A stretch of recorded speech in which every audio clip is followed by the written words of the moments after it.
With this session update, I'm Shannon Lurkey. The Senate held a lengthy debate over provisions in the omnibus state government elections and military affairs budget bill.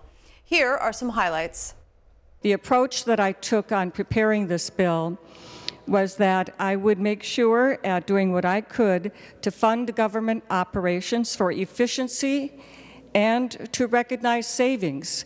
We've certainly seen that the change in business processes has saved money, as demonstrated in this current fiscal year. We'll continue that forward, bring that savings forward into the future as well.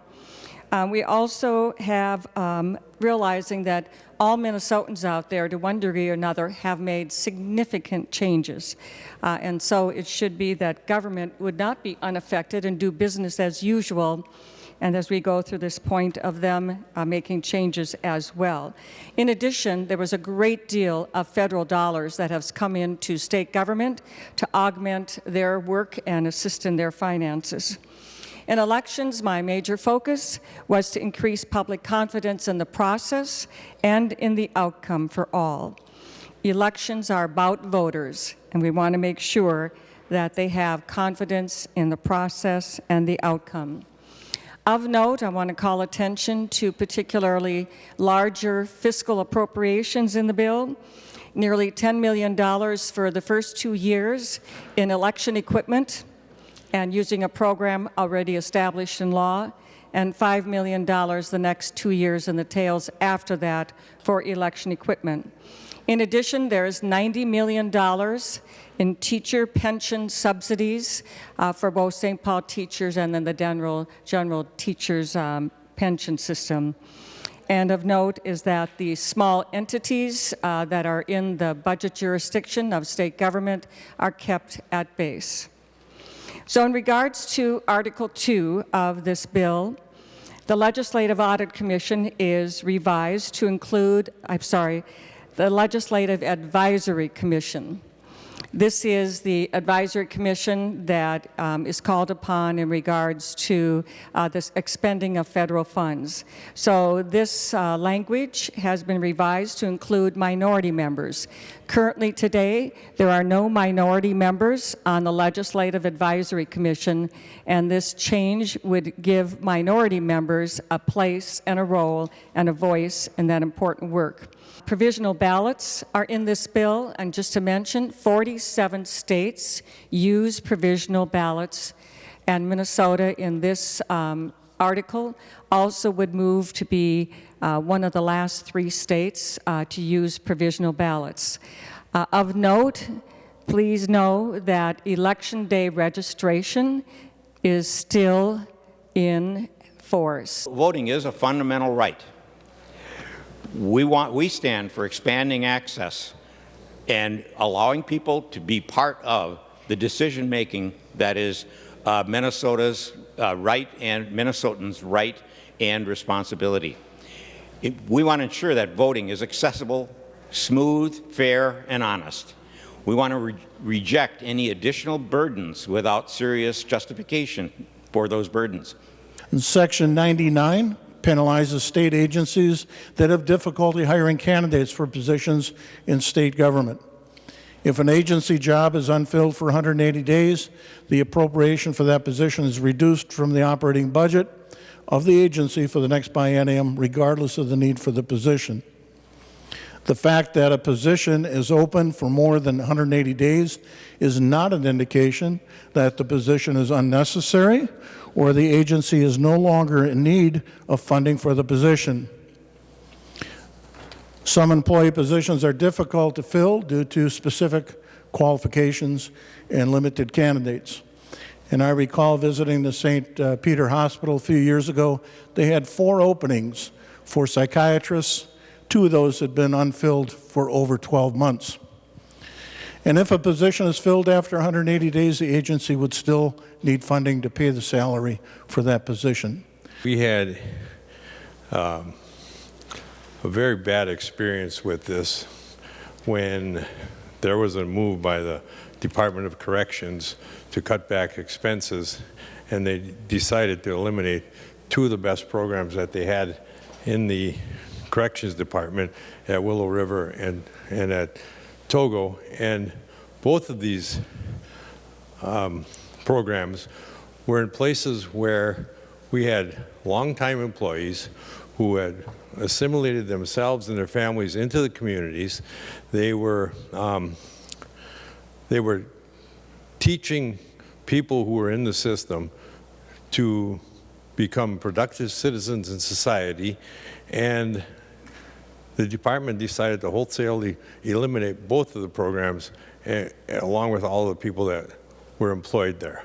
And so what Section 29 does, it says, if in fact a department needs to make some kind of a cutback in jobs, they have to spread it out over the entire state, and instead of focusing in on just one or two places. And this just makes good sense, because jobs in rural Minnesota, good jobs like these, are hard to come by. Let's make sure we're not growing government faster than the population and its needs. And then as far as Section 78, we've had a variety of issues over the last 2 contract periods in which the MMB has negotiated contracts in excess of their known existing revenues. The state government has always done and filled their backfilled their contracts in excess of known revenues by leaving the unfilled positions. Thus, we have Section 79, I believe. Those are the things that we need to make sure to keep everybody in check. You and I don't get to manage our budgets based on what we hope to have or what we think we'll have. We have to base our budgets based on what we know we're going to have. The A29 amendment does one of the best things for Minnesotans that this bill has put in the way of same-day registration and being able to have their ballots counted on Election Day.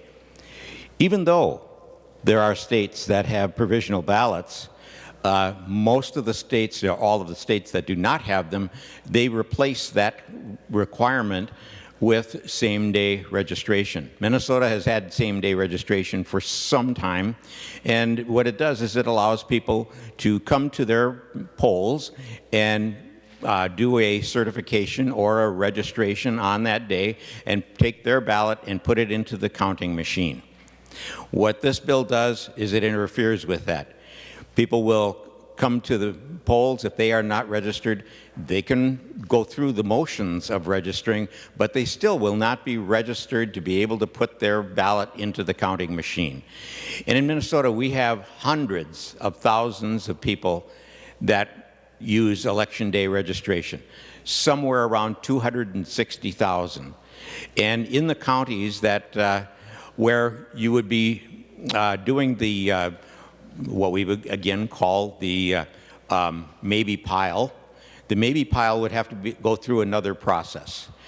And in many cases, these maybe ballots would have to be straightened out by going to the municipality and clearing up their identity, clearing up their residency, clearing up the reasons for being challenged or being in that list of provisional ballots.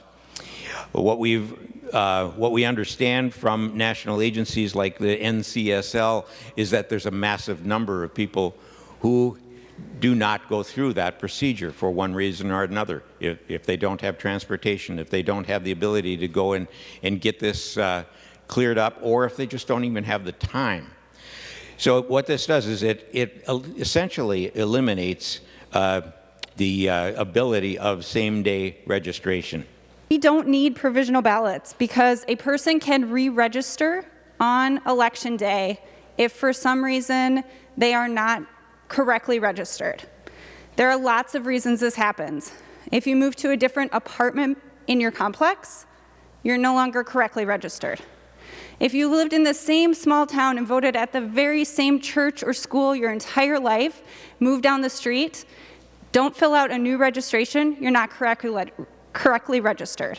When you get to the polling place, you can be turned away to cast one of these provisional ballots. Or, like we currently have in Minnesota, you can just re-register. In other places that have had provisional ballots, nearly 42% of them in 2020 were not counted.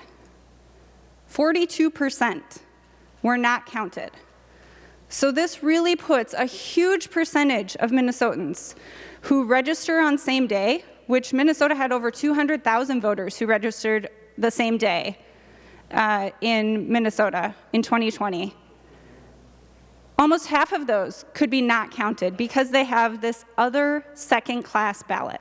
At this point with the provisional balloting, the thought comes to mind the Democratic Party doth protest too much, methinks. If we were to take a poll here today and we asked, well, who protects their home? Who locks their house? I think most people would raise their hand. Who is it that locks their vehicles? I think most people would also raise their hand.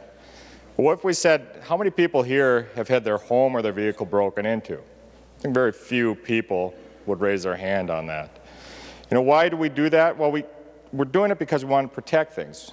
We got precious things at homes. We got our, the family heirlooms and our treasures there, our children, our spouse. I know even Senator Westrom has a top-notch trophy from his shooting competition recently where he beat me, which is kind of embarrassing. Our home, our vehicle are only open to those who we intend or are entitled to be there. And our forefathers here have written in the state constitution exactly who is welcome to be part of our voting system. It's a very open voting criteria. Every person 18 years of age who's been a citizen of the United States for 3 months or more and who has resided in the precinct for 30 days preceding the election. Pretty straightforward. Pretty straightforward. Why would we wait for proof that somebody unwelcome into our election system is participating before we put those protections around our current election system? Other states who have same-day voter registration also use provisional ballots. That's important to realize. Other states who are same-day. It's an option, it's a choice under the Help America Vote Act that we can do that. Secondly, in this bill, we also have funding for the Secretary of State to contract with a third party to promote pre-registration. That's what really needs to happen here. It helps the voter, helps the system, helps everybody along the way. Get yourself pre-registered at a city hall, at a county office, go online, many, many options, pre-register, and that will be a great help all over. The other thing is the U.S. Supreme Court said that to deter, to detect, and to prevent fraud is a legitimate action taken on voter ID and would apply to provisional ballots as well. And then the fourth item I want to mention, it's always interesting to me that the same people who will lock their car, lock their home, even though they've never been broken into, still lock their car and lock their home. Why? They want to prevent. I mean, it's just common sense and understanding. And in an election system, we want to make sure that we deter, we detect, we prevent the illegal ballots from disenfranchising the legal, and we make sure that we act under prevention because afterwards it is incredibly difficult to fix it. To continue following these issues and more, watch legislative coverage Monday through Friday on the PBS Minnesota channel or visit our website, www.senate.mn/media.